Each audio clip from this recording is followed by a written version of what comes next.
হসপিটালের মর্গ নিঃশব্দ, ঠান্ডা আর গা ছমছম। দিন শেষে যখন ওয়ার্ডাররা কোলাহল থেমে যায়, তখন এখানে শুধু নীরবতা আর অদৃশ্য কিছু উপস্থিতির অনুভব ভাসমান থাকা। ডক্টর হিসান সদ্য মেডিকেলে অফিসার হিসেবে হসপিটালে যোগ দিয়েছেন। প্রথমবারের মতো নাইট শিফটে কাজ করছেন, আর তার দায়িত্বের মধ্যে অন্যতম ছিল মৃতদেহদের সার্টিফিকেট সাইন করা। রাত তখন প্রায় 2টা। পুরো হসপিটাল নিঃশব্দ, একমাত্র শোনা যাচ্ছে দূরের কোনো মেশিনের একটা চলাচল শব্দ।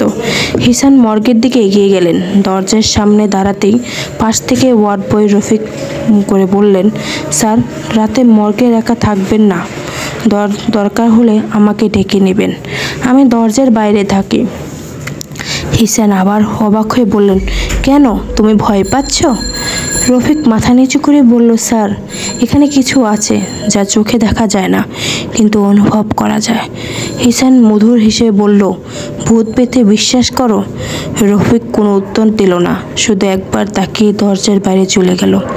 হিসান ফাইল খুলে কাজ শুরু করলেন, কিন্তু কিছুক্ষণ পরে তার মনে হলো সে এখানে একাই নেই। টেবিলে বসে সার্টিফিকেট লিখছিলেন তিনি। হঠাৎ পাশের মৃতদেহের ট্রলিটা ধীরে ধীরে নড়ে উঠল। প্রথমে ভেবে নিলেন ভুল দেখছেন, কিন্তু চোখের সামনে দেখা গেল একটা মৃতদেহের হাত সামান্য নড়ে উঠল। তার শির দ্বারা বেয়ে ঠান্ডা শিহরণ নেমে এলো। এটা নিশ্চয়ই বা মাংসপিণ্ডের সংযোজন।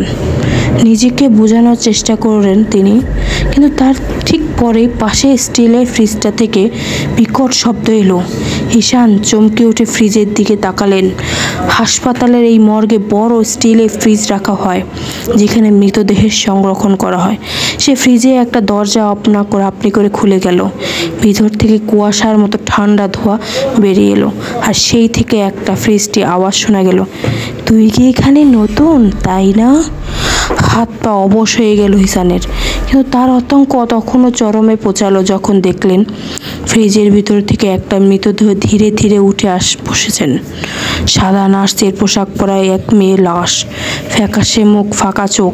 সে ধীরে ধীরে তাকিয়ে হাসলো আর একই কথা বলল, তুই এখানে নতুন, তাই না? রিহাত পিছনে সরে যেতে গিয়ে একটা ট্রলের সাথে ধাক্কা খেল। বুকের ভিতর দম বন্ধ হয়ে আসলো, হাত পা কাঁপছে। ভুয়া কণ্ঠে চিৎকার করে বলল, কে তুমি, কে তুমি?